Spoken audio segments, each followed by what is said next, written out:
Merci de ce que ce matin encore, tu nous donnes le privilège d'ouvrir ta parole et de comprendre ce qu'elle nous dit. Merci de ce qu'elle va produire la paix, elle va produire l'assurance, elle va produire la joie en nous, dans le nom de Jésus-Christ. Amen. Bonjour à tous, quelle bénédiction d'être au pied du trône de la grâce pour obtenir le secours opportun. Ce matin, nous ouvrons notre Bible dans Hébreux, le chapitre 10. À partir du verset 10, c'est en vertu de cette volonté que nous sommes sanctifiés par l'offrande du corps de Jésus-Christ une fois pour toutes.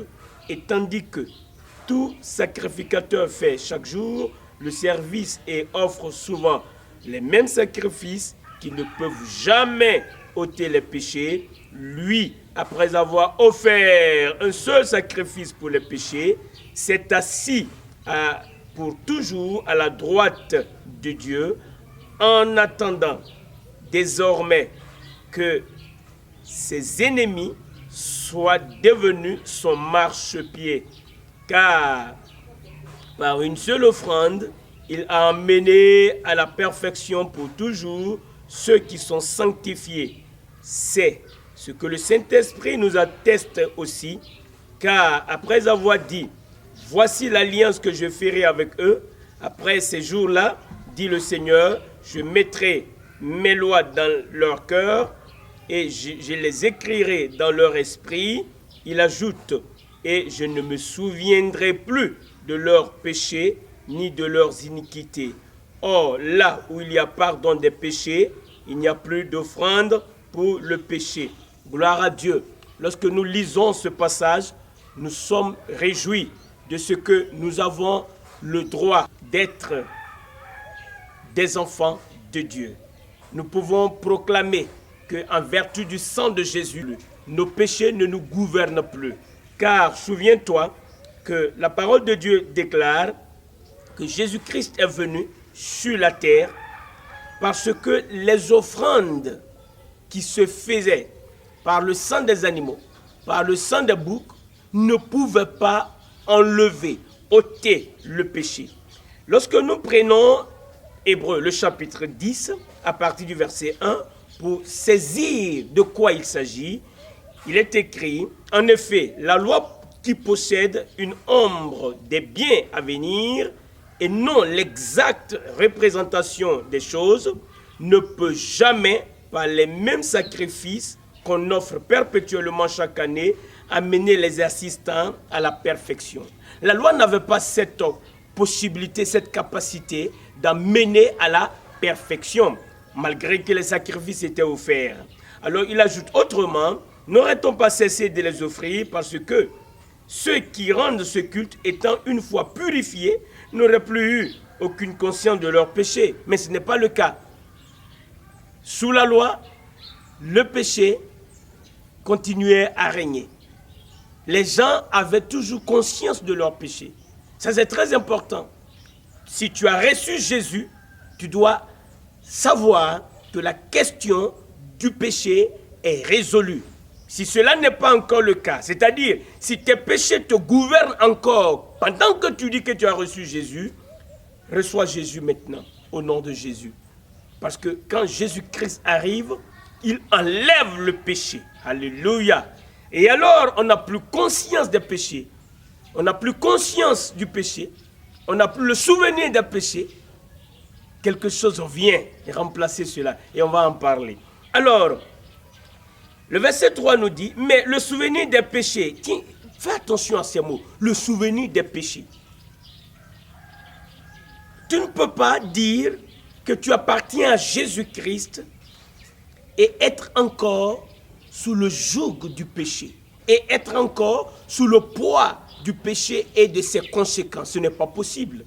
Ou bien tu appartiens à Satan qui domine par le péché, ou bien tu appartiens à Jésus qui nous a délivrés du péché.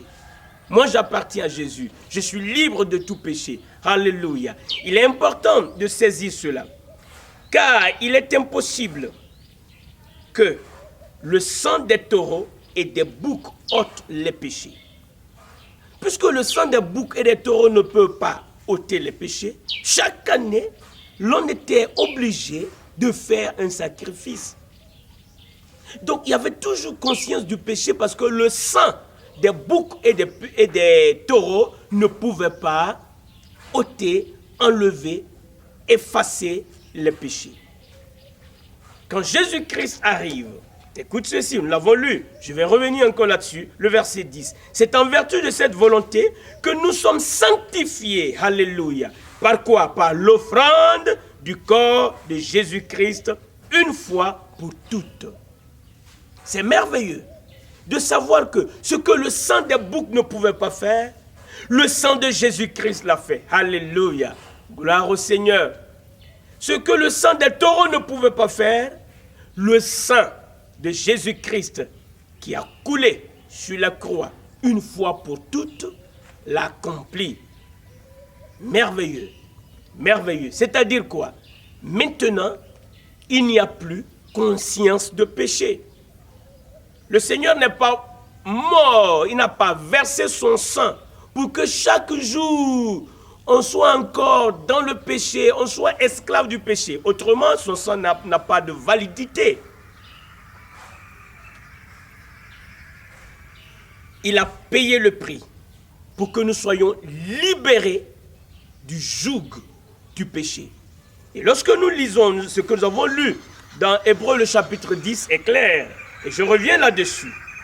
Et tandis que tout sacrificateur fait chaque jour le service et offre souvent les mêmes sacrifices qui ne peuvent jamais ôter les péchés, lui, Jésus-Christ, après avoir offert un seul sacrifice pour les péchés, et il s'est assis pour toujours à la droite de Dieu. Il a offert un seul sacrifice. Il a offert un seul sacrifice pour les péchés.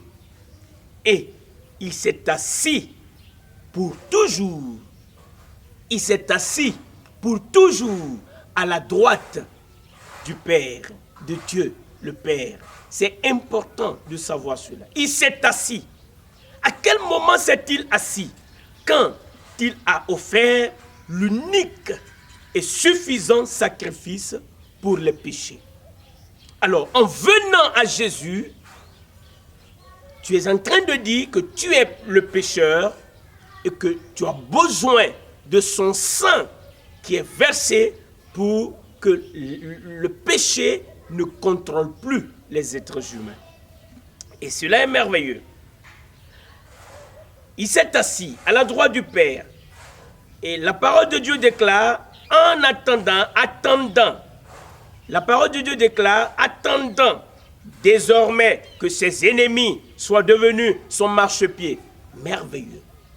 Quel est le sort de nos ennemis? Parce que les ennemis de Christ sont nos ennemis. Souviens-toi, lorsque Saul a commencé à persécuter les êtres humains qui ont reçu Jésus-Christ, le Seigneur Jésus est apparu à Paul, à Saul. Saul, Paul, c'est le même personnage. Et lui a dit, il te sera difficile que tu marches contre les aiguillons. On lui a demandé, mais tu es qui? Il dit, je suis Jésus que tu persécutes. Donc, les ennemis de Christ sont nos ennemis. Nos ennemis sont les ennemis de Christ, car maintenant, j'appartiens à Christ. Je suis dans le royaume du Fils de l'amour de Dieu. Le sang de Jésus m'a racheté. Le sang de Jésus m'a racheté de la puissance des ténèbres et Dieu m'a transporté dans un nouveau royaume. Étant dans ce royaume, celui qui me touche Christ. Et Christ, il est le vainqueur. Satan sait que ce que je suis en train de dire est la vérité. Et il n'a rien à répliquer. Il est donc un ennemi éternellement vaincu. Les êtres humains, longtemps, sont restés sous le pouvoir de Satan. Mais quand Christ est venu, il a vaincu Satan afin que les êtres humains soient délivrés de l'oppression de Satan, de la peur. Aujourd'hui, Si tu entends ce message, ouvre ton cœur et reçois Jésus. Jésus n'est pas un club d'amis. Jésus n'est pas un club de frères. Jésus, il est le Seigneur des seigneurs. Il est le ressuscité. C'est celui qui, une fois ressuscité, a dit à Jean, « J'étais mort, mais maintenant je suis vivant au siècle des siècles. Je tiens les clés de la mort et du séjour des morts. » Il est vivant au siècle des siècles. La mort n'a plus de pouvoir sur lui. Satan n'a plus de pouvoir sur lui. Il est mon Seigneur et il vit en moi par le Saint-Esprit. Alléluia. Je veux prier ce matin. Notre Père, merci de ce que ce matin, tu nous rappelles notre position. Tu nous as sanctifiés par le sang de Jésus. Maintenant, tes ennemis sont devenus marchepieds. Ils sont vaincus. Ils n'ont plus de pouvoir. C'est pourquoi nous avons le nom qui est au-dessus de tout nom.